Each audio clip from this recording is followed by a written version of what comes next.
Bismillahirrahmanirrahim. Assalamualaikum warahmatullahi wabarakatuh. Alhamdulillahirabbil alamin. Alhamdulillahilladzi arsala rasulahu bil huda wa dinil haqq liyudhhirahu 'ala ad-dini kullih wa kafaa billahi shahida. Asyhadu an la ilaha illallah wahdahu la syarika lah wa asyhadu anna Muhammadan 'abduhu wa rasuluh. Allahumma shalli wa sallim ala nabiyyina Muhammad amma ba'du. Jamaah rekan-rekan kaum muslimin muslimat yang dirahmati oleh Allah Subhanahu wa taala. Alhamdulillah pada pagi hari ini kita bisa kembali berkumpul meluangkan waktu sebelum kita aktivitas sebagaimana biasanya untuk menyirami hati dan jiwa kita yang pada dasarnya mereka, yaitu hati dan jiwa, juga memerlukan asupan sebagaimana perut kita juga membutuhkan asupan. Bahkan kata Imam Ibnu Qayyim Al-Jauziyah, asupan hati dan jiwa kita ini lebih banyak dibutuhkan dibandingkan hanya asupan untuk perut. Jamaah yang dirahmati oleh Allah Subhanahu wa taala. Berangkat dari firman Allah di dalam potongan surat Al-Hajj, Allah yastafi minal malaikati rusula wa minan nas. Allah mengistimewakan sebagian dari malaikat dan Allah juga mengistimewakan sebagian dari manusianya. Seperti yang kita maklumi, sebagian para malaikat ada yang kita kenal, ada yang memang tidak kita kenal. Padahal jumlah malaikat itu banyak sekali, bisa melebihi jumlah manusia itu sendiri. Di langit yang ketujuh ada masjid khusus untuk malaikat, dikenal dan disebut dengan Baitul Ma'mur. Rasul sallallahu alaihi wasallam ketika Isra dan Mi'raj melihat dan nyambangi Baitul Ma'mur dan dijelaskan oleh Jibril alaihi salam, malaikat Jibril menerangkan bahwa setiap hari Baitul Ma'mur dimasuki oleh 70.000 malaikat yang mana mereka tidak akan masuk kembali. Artinya dari awal penciptaan Baitul Ma'mur sampai hari akhir itu dimasuki setiap hari puluhan ribu malaikat, cuma yang sudah pernah masuk tidak akan masuk lagi. Kenapa? Saking banyaknya malaikat yang belum masuk Baitul Ma'mur. Tapi yang kita ketahui, malaikat hanya beberapa saja. Ada Jibril, ada Mikail, ada malaikat maut, ada malaikat pencatat amal kebaikan, ada Munkar Nakir, malaikat yang bertugas untuk bertanya di alam kubur. Ada malaikat yang nantinya penjaga pintu surga dan neraka. Hanya itu kurang lebih. Begitu juga manusia. Allah Subhanahu wa ta'ala berikan keistimewaan dari sebagian mereka untuk menjadi utusannya, menjadi rasul, menjadi nabi. Dan setiap para nabi dan rasul, melanjutkan pembahasan kita pekan yang lalu, Allah berikan mukjizat. Mukjizat ini bukan hanya sebatas media untuk mengalahkan para musuh-musuh Allah dan Rasulnya. Ya. Jadi mukjizat bukan hanya ketika Nabi Musa melawan Fir'aun, ketika Nabi Ibrahim punya musuh Raja Namrud, atau yang lain. Karena pada hakikatnya mukjizat itu punya beberapa manfaat dan fungsi. Yang pertama, mukjizat sebagai anugerah, sebagai rahmat Allah Subhanahu wa taala yang Allah berikan kepada hambanya itu. Jadi sebagai bentuk anugerah. Contohnya kemarin yaitu penciptaan Nabi Adam alaihissalam. Itu juga mukjizat. Apa Nabi Adam punya musuh? Belum ada. 10 abad atau 1000 tahun dari turunnya Nabi Adam ke muka bumi sampai Allah lahirkan Rasul yang pertama yaitu Nabi Nuh, seluruh daratan yang ada manusia di muka bumi ini semuanya dalam kondisi beriman. Tidak ada yang musyrik dan mengingkari Allah Subhanahu wa taala sepanjang 1000 tahun itu. Maka tidak ada musibah dengan tema bencana alam sepanjang itu. Kenapa? Karena alam tahu bahwa di atasnya itu hamba-hamba Allah semuanya dalam kondisi bertauhid, mengisahkan Allah satu-satunya ilah. Ini sebetulnya sebagai pedoman kita. Kalau nggak mau ada bencana, tidak mau ada musibah terkait dengan alam, maka solusinya yaitu dengan bertauhid. Al-Quran menyebutkan ketika ada satu orang yang mengatakan wa qala ittakhadallahu walada. Ketika ada orang yang mulai mengatakan Allah punya anak, Allah melahirkan, Allah berketurunan, Allah dilahirkan atau yang sejenisnya kalimat-kalimat kufur, apa yang terjadi? Langit seakan-akan pecah, gunung keluar dari pondasinya, laut pun akan mengeluarkan segenap airnya. Ini gambaran yang ada di dalam Al-Quran. Maka bagi orang yang beriman harusnya bisa memaklumi dan memahami dengan baik di saat mungkin ada khotib, ada ustadz, ada dai yang sudah mewanti-wanti hati-hati di setiap akhir tahun Masehi dan di awal-awal tahun pergantian tahunnya. Pasti akan muncul banyak gejala-gejala fenomena alam yang ujung-ujungnya menjadi musibah.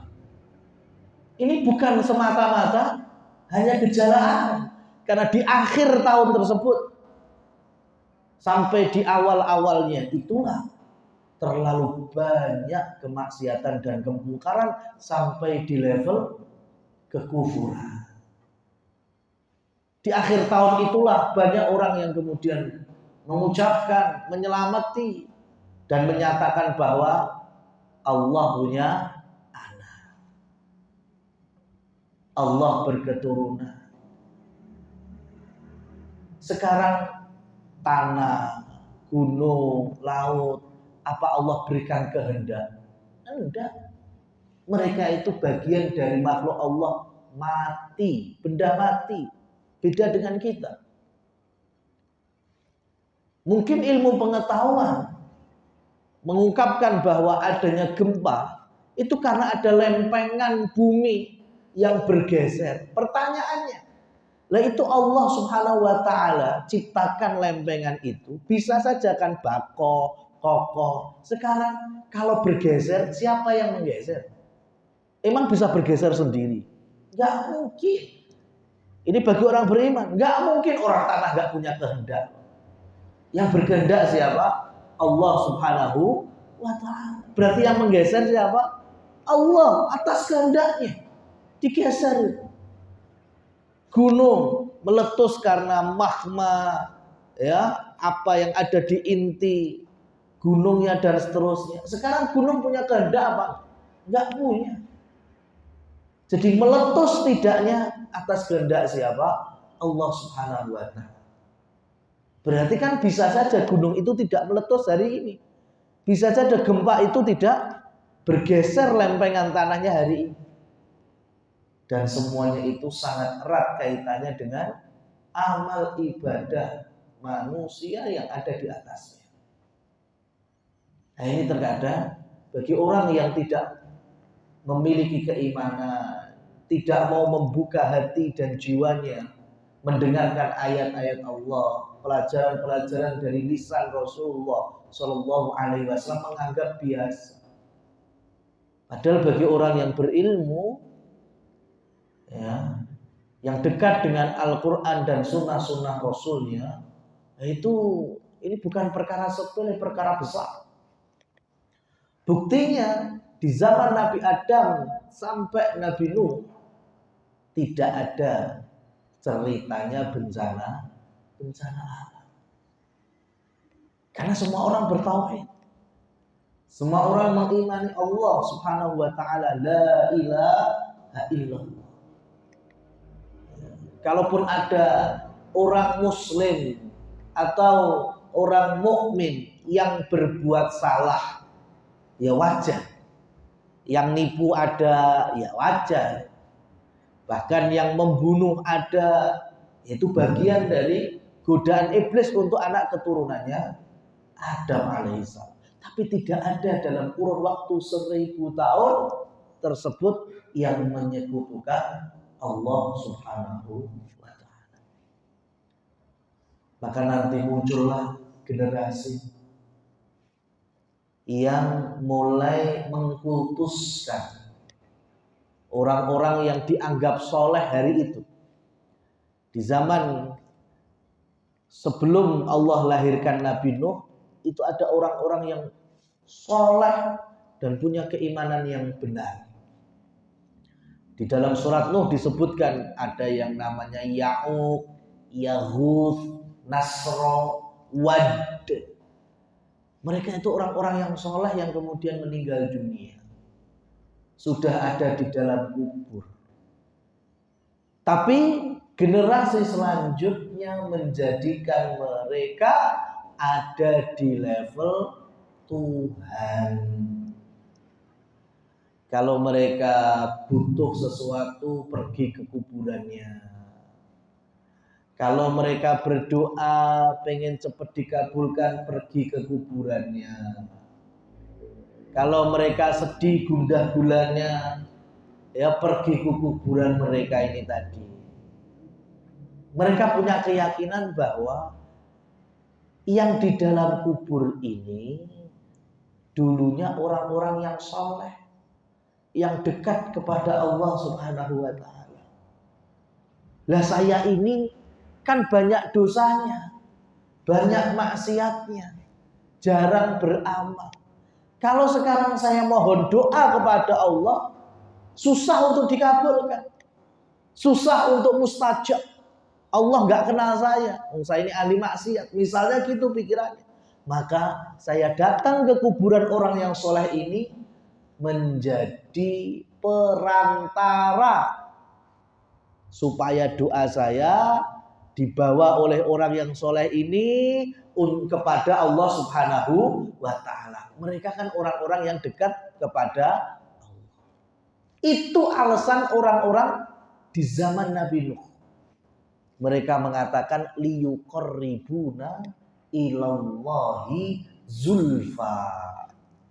Kami ini bukan meniadakan Allah, ya, tapi kami ini menjadikan perantara, ya, supaya kami ini dengan Allah bisa lebih dekat. Jadi pikirannya Allah itu ada orang dalamnya, ada protokolernya, sehingga ketika kita berdoa Kalau langsung, siapa kita banyak dosanya. Lah ini ada orang dalam yang dulunya adalah orang-orang soleh, orang-orang yang bertakwa. Maka kita nitip doanya ke mereka supaya nanti didengar oleh Allah Subhanahu wa taala. Lihat, kondisi seperti ini yang membuat Allah murka. Ya, Allah murka sampai Allah kemudian melahirkan dan mengeluarkan di generasi itu Rasul yang pertama. Bukan Nabi lagi, Rasul, utusan yang pertama, yaitu Nabi Nuh alaihissalam. Supaya meluruskan lagi, salah. Kalau pengen doa langsung kepada Allah, ud'uni astajib lakum. Kalau kalian pengen apapun, berdoalah kepadaku, niscaya aku akan kabulkan. Gak perlu kemudian minta kepada kuburan-kuburan orang yang soleh, bertabarukan di sana. Ya, yang itu bagian dari sifat kemusyrikan. Nabi Nuh siang malam 950 tahun berdakwah, tapi ternyata ujung-ujungnya mereka bukan tambah lurus, yang ada tambah kufur, tambah syirik. Maka Allah Subhanahu wa taala memerintahkan Nabi Nuh untuk menanam pohon. Jadi dari benihnya itu, ya, dari tukulannya itu ditanam 100 tahun. 100 tahun, kemudian Allah perintahkan supaya pohon-pohon yang sudah besar-besar itu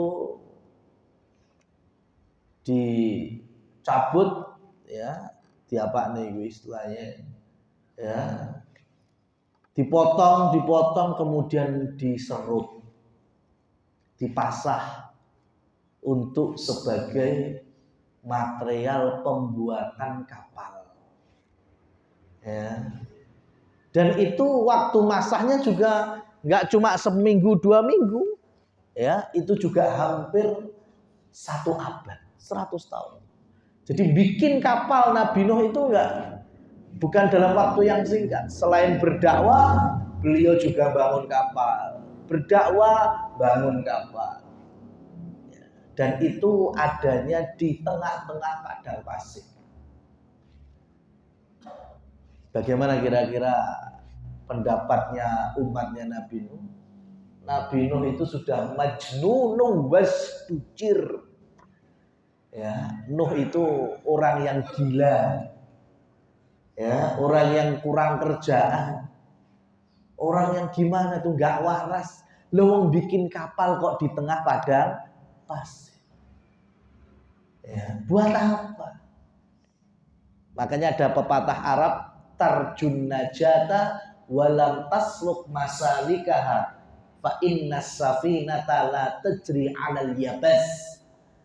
Tarjun najata, kalian menginginkan kesuksesan, ya, kalian pengen keberhasilan, walam tasluk masalikah, tapi kalian tidak pernah berjalan sesuai dengan koridornya, sesuai dengan pakemnya. Pengen sukses tapi nggak berjalan di jalan kesuksesan, ya, pengen berhasil tapi tidak berproses di atas jalan-jalan keberhasilan. Innas safinata la tajri 'alal yabas. Ketahuilah sesungguhnya perahu atau bahtera itu tidak akan jalan apalagi berlari di atas daratan, apalagi padang pasir. Itu kata pepatah. Jadi kan mustahil ketika Nabi Nuh, ya, disaksikan oleh masyarakat yang bikin kapal di tengah padang pasir. Tapi ketika Allah Subhanahu wa taala kemudian berfirman, wahai Nuh, ya, kalau sudah ada percikan api di tungku, ya, jadi di sekitar tempat pembuatan kapal itu ada tungku, ya, entah itu untuk manasi kayunya atau gimana, Allah memberikan tanda kalau di tungku itu sudah ada percikan api yang tidak biasa, maka mulai detik itu kamu harus menyelamatkan hewan-hewan, beberapa benih-benih tumbuhan, dan manusia yang beriman kepadamu. Dan betul itu, ya, ketika ada percikan di tungku di sekitar kapal, maka Nabi Nuh mulai memerintahkan sepasang hewan untuk masuk kapalnya. Kemudian benih-benih tumbuhan juga dimasukkan. Dan sejumlah manusia yang kurang lebih 80 orang itu yang beriman masuk kapal. Kenapa? Karena mulai hari itu Allah Subhanahu wa taala turunkan hujan dari Nail. Ya. Kemudian yang dari bawah tanah juga keluar air. Terjadilah banjir bandang, seluruh muka bumi tertutupi. Jaza'al liman kana kufir, inilah balasan bagi mereka yang kafir. Ini mukjizat Nabi Nuh. Ya, manusia yang pertama kali membuat kapal atau bahtera, Nabi Nuh. Yang membuka ilmu pengetahuan, yang membuka perjalanan ekonomi perdagangan bisa lebih luas, bisa lebih membawa keuntungan, ya, salah satunya dengan melalui kapal. Bahkan sampai hari ini, ya, masih ada di sekitar kita kalau pengen plesir, ya, menggunakan kapal pesiar itu nggak murah, ya kan? Itu mahal. Bisa kita plesir sampai kutub utara, kutub selatan, ya, pakai kapal pesiar yang besar-besar itu. Nah, dulu yang mengawali buat kapal siapa? Nabi Nuh alaihissalam. Belum ada manusia sebelum Nabi Nuh membuat kapal. Ini mukjizat untuk Nabi Nuh. Di antaranya yaitu membuat kapal. Selepas Nabi Nuh, generasi sudah habis. Kecuali yang selamat dari bahteranya Nabi Nuh. Putra-putra Nabi Nuh berjalan keliling bumi menjadi nenek moyang berikutnya.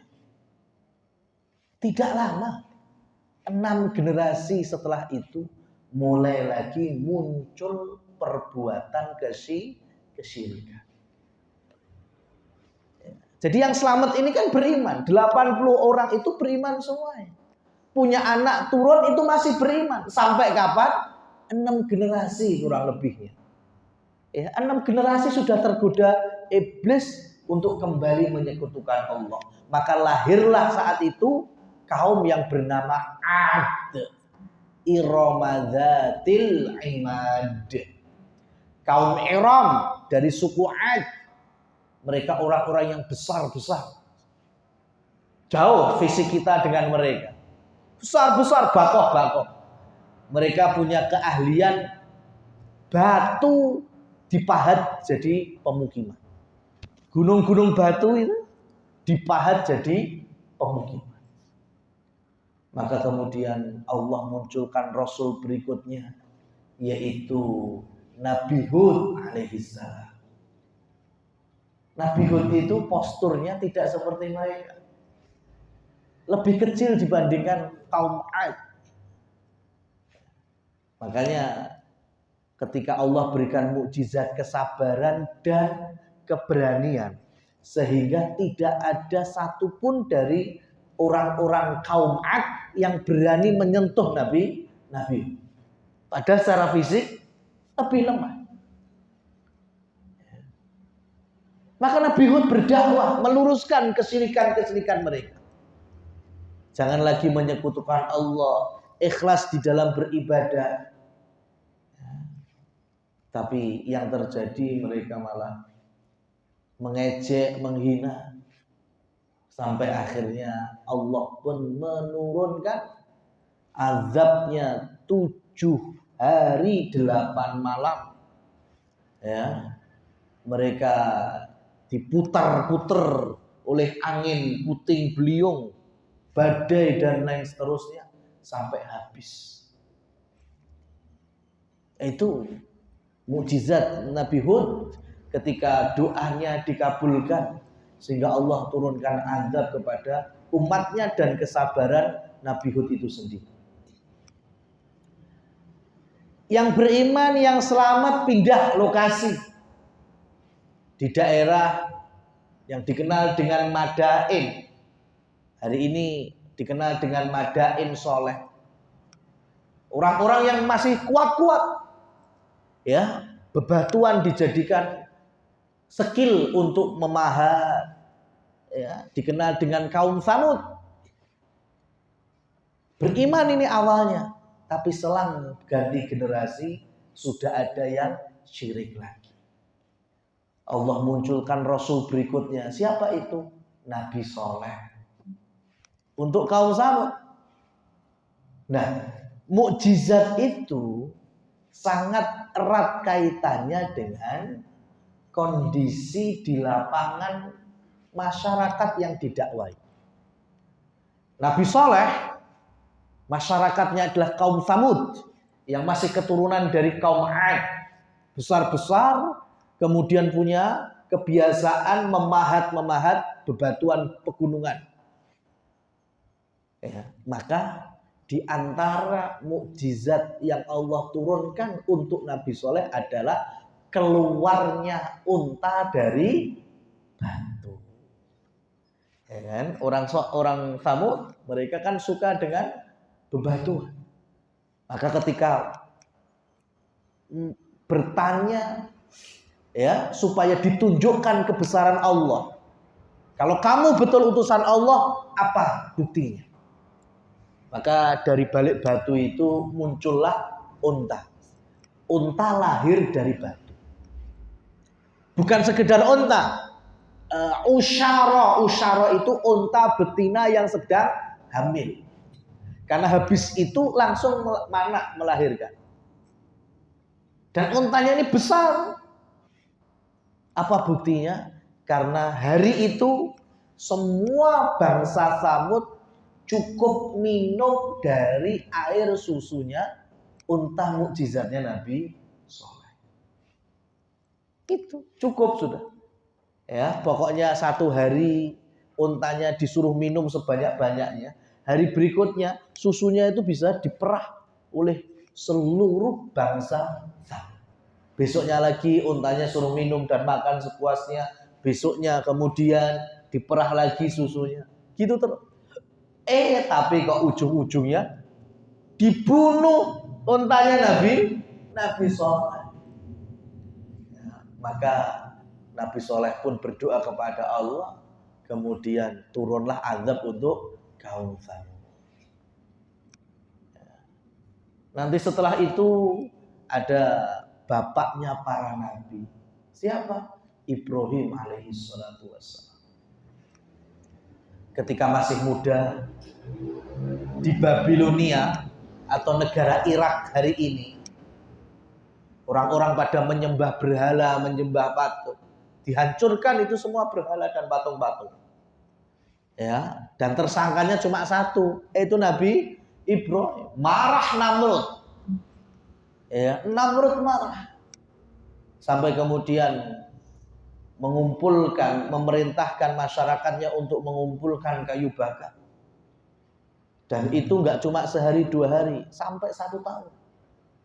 Kayu bakar dikumpulkan oleh setiap warganya dalam kurun waktu 1 tahun. Yaitu banyaknya kayak apa?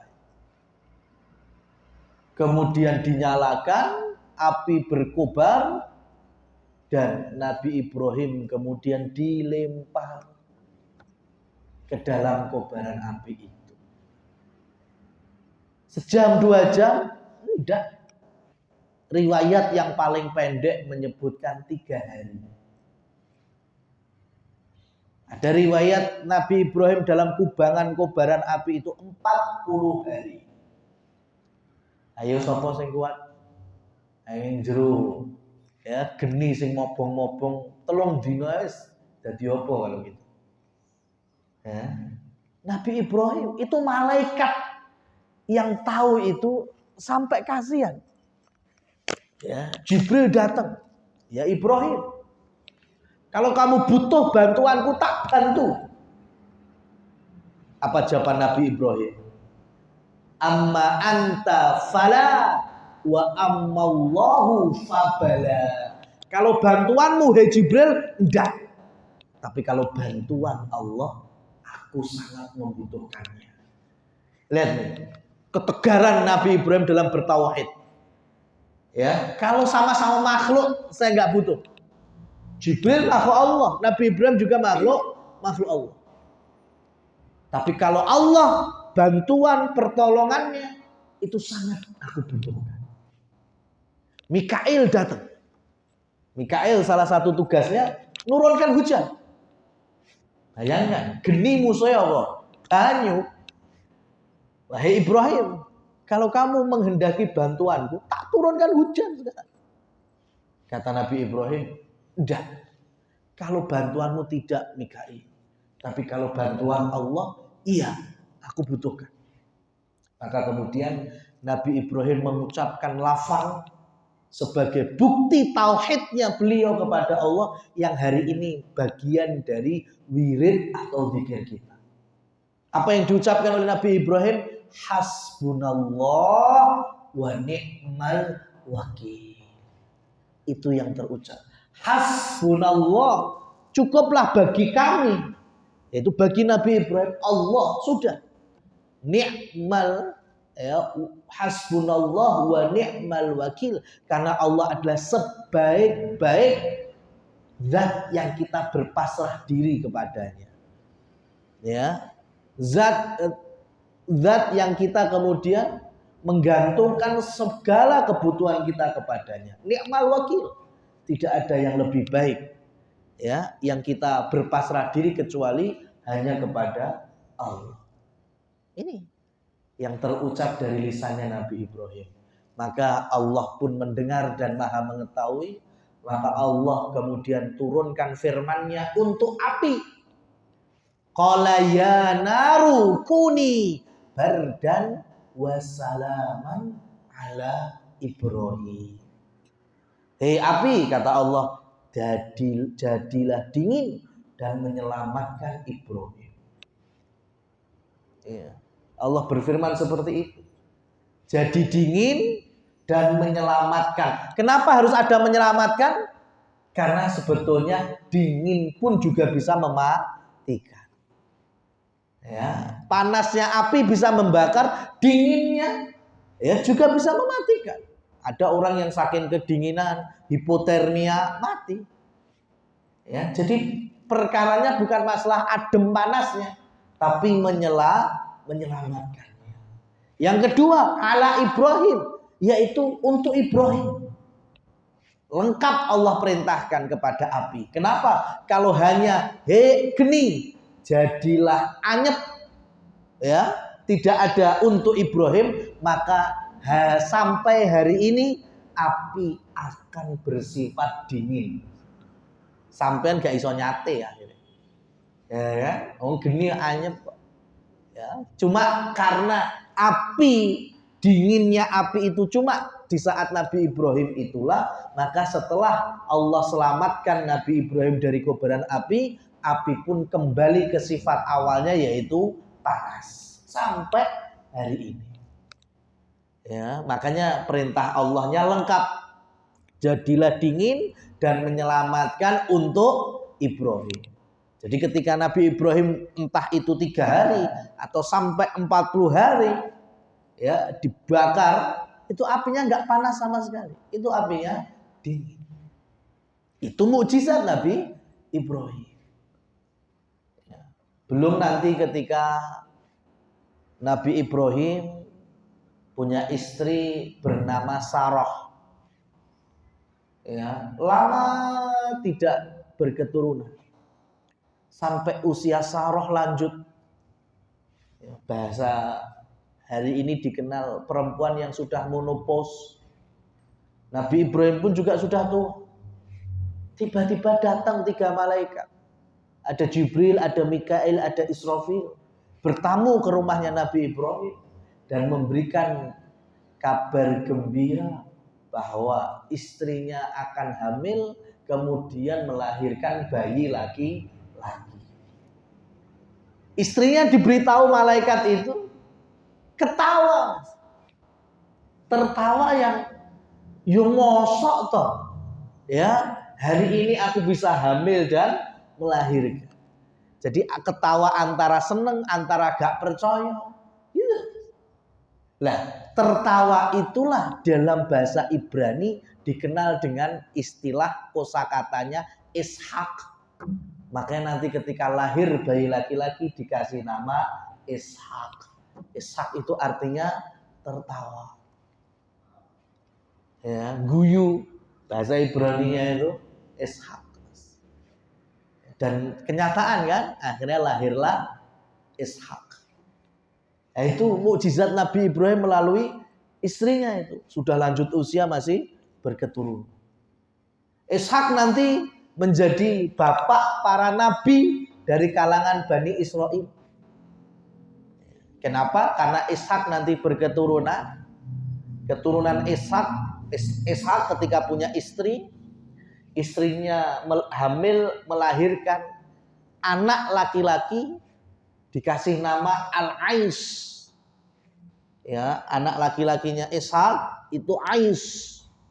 Tiba-tiba setelah Ais lahir, jebule ada lagi bayi laki-laki yang lahir. Ternyata apa? Kembar. Dulu kan belum ada USG, bisa tahu ini kehamilan kembar atau tidak. Tahunya ketika istrinya melahirkan. Habis lahir yang pertama, lah kok lahir bayi yang berikutnya. Nah ini nyusul ini berarti. Nyusul Ais, nyundul Ais. Ini dalam bahasa Ibrani menyusul itu Yakub. Maka kemudian bayi itu bernama Yakub. Dan jadi nabi setelah Nabi Ishak. Nah, ini masih rentetan mukjizat dari keluarga besar Ibrahim alaihi salatu wassalam. Nabi Yakub nanti punya 12 putra.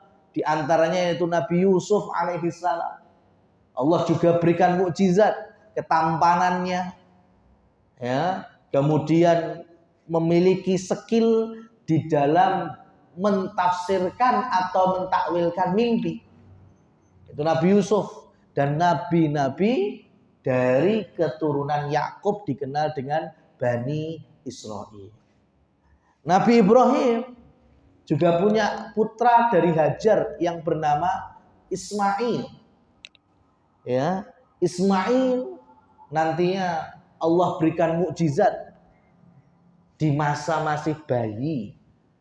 Ya, bersama ibunya, tidak ada yang lainnya, bapak pun nggak ada. Nabi Ibrahim sudah balik ke Palestina di saat meninggalkan mereka berdua biwadin ghairi dzi zar'in, di tempat yang tandus yang tidak ada tumbuhan. Ismail bayi hari itu nangis, lapar, haus. Hajar pun juga merasakan yang sama. Gimana bisa menyusui anaknya ketika ASINya nggak keluar karena nggak ada asupan bagi Hajar itu sendiri. Maka kemudian Hajar lari dari bukit Sofa ke bukit Marwa, dari Marwa balik lagi ke Sofa. Ya, lari-larinya Ibu Hajar inilah yang hari ini kemudian diilhami dan diadopsi menjadi salah satu manasik haji dan umroh, yaitu sa'i. Berjalan dari Sofa ke Marwa, Marwa ke Sofa sebanyak 7 kali. Nah, di saat itulah tiba-tiba dia melihat, Hajar menyaksikan dari kaki anaknya atau bayinya Ismail itu ketika kruncal-kruncal keluar airnya. Maka dengan sigap dan cekatan, spontan Hajar langsung mengumpulkan air itu dengan kedua tangannya, seraya mengucapkan zamzami, zamzami. Maka mulai hari itu airnya dikenal dengan air Zam-Zam. Sampai hari ini kita bisa meminumnya. Ya, dan dikumpulkan sehingga menjadi sumur. Karena kalau dibiarkan, Zam-Zam itu akan menjadi sungai. Ya. Nah, ini rekan-rekan sekalian yang dirahmati oleh Allah Subhanahu wa taala. Ya. Apa itu? Mukjizat untuk Nabi Ismail. Belum nanti ketika masa remajanya ingin disembelih oleh ayahnya atas perintah Allah Subhanahu wa taala. Di tempat yang hari ini perbatasan antara Musdalifah dan Mina, disitulah Nabi Ibrahim ingin menyembelih putranya Ismail. Ya, tetapi kemudian Allah ganti dengan binatang kurban, yaitu domba yang besar. Ini mukjizat selanjutnya. Kemudian Allah perintahkan mereka berdua untuk membangun Ka'bah. Ya, akhirnya Nabi Ibrahim dan Nabi Ismail ini nggak sembarangan juga. Allah pilih dua manusia yang soleh untuk bangun Ka'bah. Ya, yang hari ini kita kenal dengan bentuk kotak, ada 4 sisi. Ya, ada 4 rukun dalam arti sudut. Ya, Ka'bah itu kan ada 4 sudut. Sudut yang paling masyhur yang harus diketahui oleh muslimin muslimat, apalagi yang ingin tawaf keliling Ka'bah sebanyak 7 kali putaran, itulah yang disebut dengan sudut atau rukun Hajar Aswad. Ya, jadi di gambarannya di sini. Ini rukun Hajar Aswad. Ya, yang di situ memang ada Hajar Aswad. Nah, nanti kalau di sini di sudut yang sebelah sini itu sudah beda lagi namanya. Ini dikenal dengan rukun atau sudut Iraqi. Ya, Iraqi artinya kalau ditarik lurus simetris itu sampai ke wilayah Irak dan sekitarnya. Ya, kan Ka'bah menjadi kiblat seluruh umat kaum muslimin dan muslimat. Yang ketiga, ini disebut dengan rukun atau sudut Syami. Syam berarti kalau ditarik lurus ya dari sudut Syami ini akan sampai di wilayah-wilayah Syam dan sekitarnya, Palestina, Yordania, Libanon, Suriah, Damaskus dan sekitarnya, itu arah kiblatnya Syam. Sudah 3 kan? Ada rukun Hajar Aswad, ada rukun Iraqi, ada rukun Syam. Tinggal yang keempat ini namanya sudut atau rukun Yamani. Ya, berarti kalau ditarik lurus simetris dengan sudut Yamani ini sampailah ke negeri Yaman dan sekitarnya. Tarik lagi dari Yaman mengisor sampai India.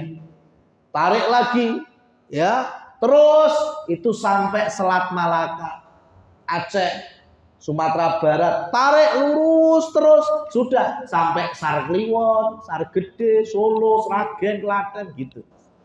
Ya. Jadi kita ini di Indonesia ketika kiblat kita arahe madhepe ning ndi? Ngulon ke arah barat, dari Ka'bah berarti kena sudut mana? Yamani.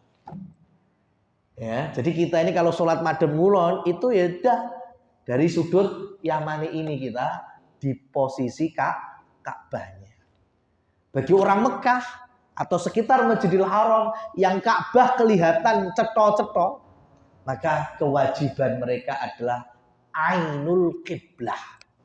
Wajib menghadap kiblat, tidak boleh geser sedikit pun. Kenapa? Karena Ka'bah ada di hadapan mereka. Ya, sing wilayah kene ya kudu madhep kene, wilayah kene kudu madhep kene, wilayah kene kudu madhep kene, harus persis Ka'bah di depan mereka. Itu yang disebut dengan ainul kiblah. Nah, posisi kita bukan di sekitar Masjidil Haram, jauh dari Mekah.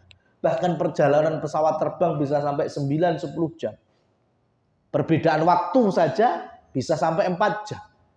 Maka kewajiban kita yang jauh dari kiblat Ka'bah adalah wajhul kiblah.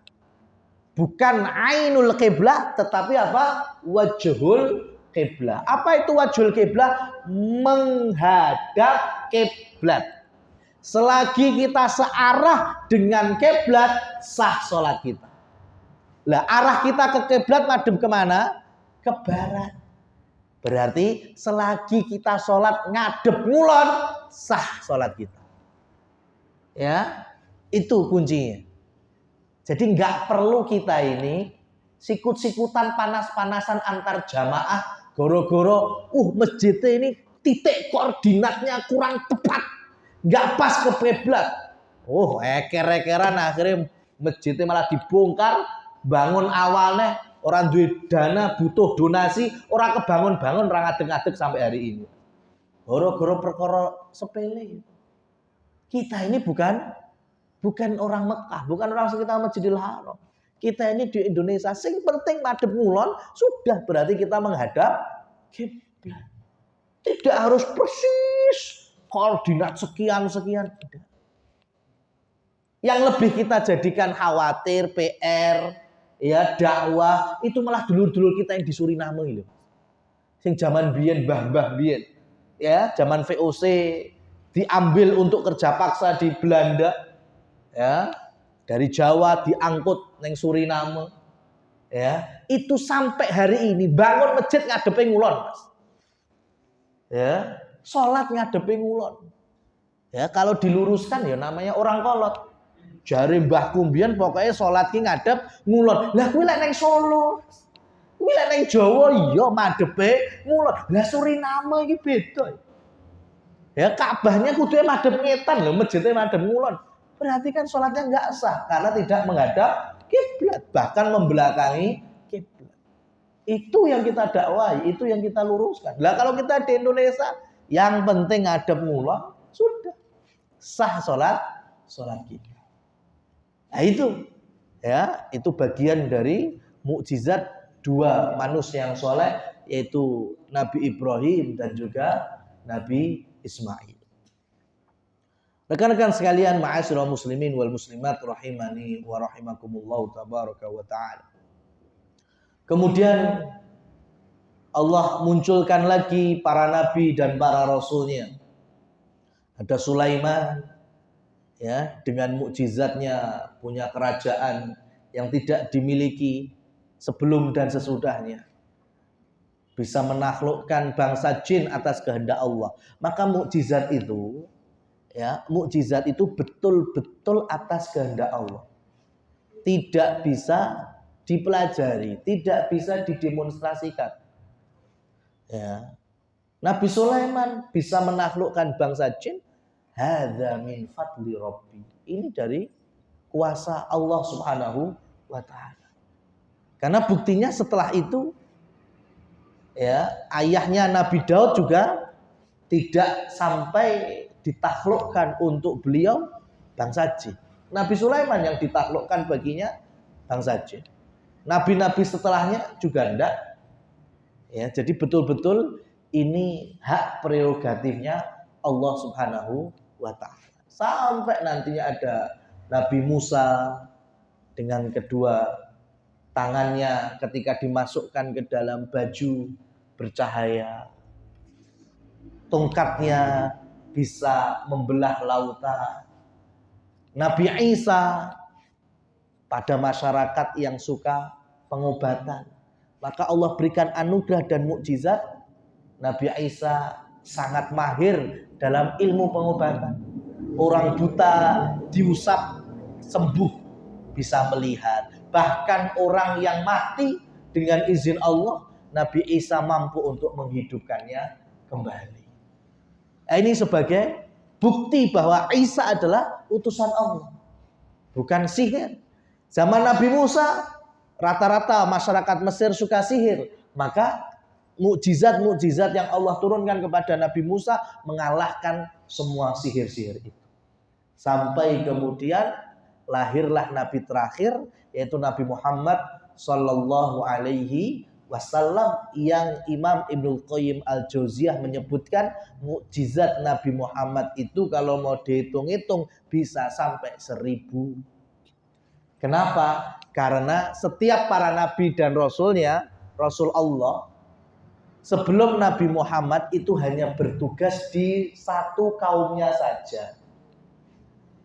Ya, dan identiknya kaumnya ya itu tok. Sehingga mukjizatnya juga pendekatan kepada kaumnya tersebut. Adapun Nabi Muhammad SAW rahmatan lil alamin, untuk segenap masyarakat. Makanya mukjizatnya juga banyak. Karena masyarakat di muka bumi ini ada yang tukang sihir, suka perdukunan. Makanya sebagian mukjizat Nabi yang seperti itu. Tapi itu bukan sihir. Itu betul-betul datang dari Allah. Seperti jari jemari beliau mengeluarkan air. Ya kan?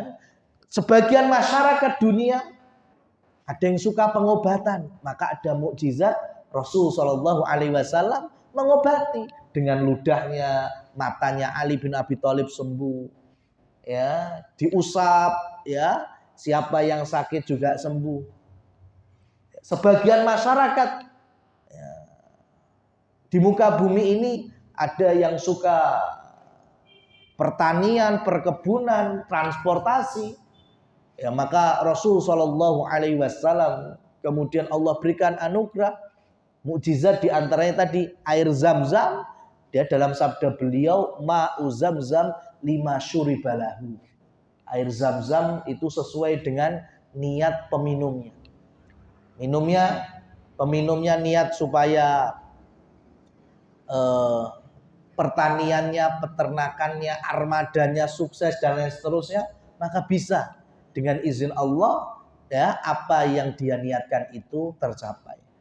Dan semua dari seluruh mukjizat Nabi Muhammad SAW itu yang paling besar adalah Al-Quran. Ya, makanya dikenal dengan mukjizat maknawi. Kita akan tahu bahwa Al-Quran itu mukjizat ketika kita mengaji dan mempelajari kandungannya. Maka akan muncul mukjizat demi mukjizat. Baik itu dari segi hurufnya, dari segi lafadznya, apalagi dari susunan kalimat-kalimatnya. Itu semua tidak ada manusia yang bisa membuat. Semua datangnya dari Allah SWT. Bahkan seluruh manusia dan bangsa jin diminta untuk bikin tandingan surat yang paling pendek aja dalam Al-Quran. Bikin tandingan surat Al-Kautsar, bikin tandingan surat Wal Asri. Gak ada yang mampu, gak ada yang sanggup. Karena memang Al-Quran itulah mukjizat terbesar Nabi Muhammad Sallallahu Alaihi Wasallam. Demikian yang bisa kami sampaikan ringkesnya dari mukjizat para nabi dan para rasul. Semoga bisa mengokohkan iman kita dan lebih mencintai mereka, yaitu para utusan Allah, sehingga kita pun di dalam beramal dan beribadah semakin yakin bahwa mereka, ya, ketika kita mengikuti mereka, mereka di atas kebenaran. Wallahu a'lam bishawab. Waktu dan tempat kami kembalikan ke moderator.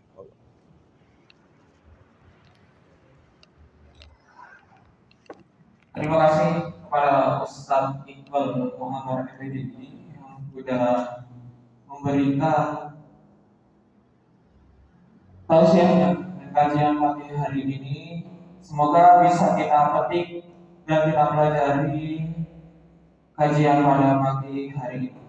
Poin-poin dari kajian pagi hari ini, bagaimana kita harus bertauhid dan mengisahkan Allah Subhanahu wa taala ketika terjadi bencana yang seperti kisah Nabi Nuh dan kisah-kisah para nabi-nabi.